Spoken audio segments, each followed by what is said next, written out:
To insert a shape into your slide, click on the Design drop-down and select Shape.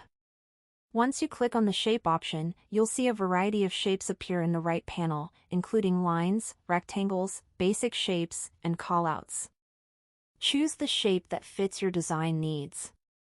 The shape will appear with a default black color, which you can easily resize by dragging its corners. In the Appearance drop-down, you can change the shape's color by selecting from predefined options, using the color picker to choose a custom color, or entering a specific color code. If you want to add a gradient, click on the Gradient option and choose from 6 preset styles or customize your own color and adjusting the direction.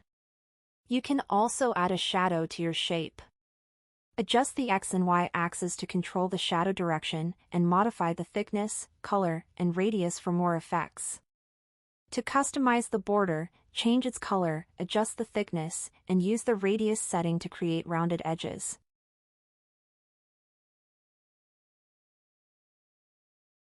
To add text, double-click the center of the shape and start typing.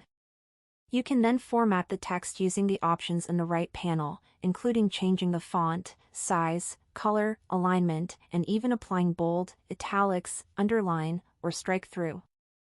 This gives you full control to design your shape and text to fit perfectly into your slide.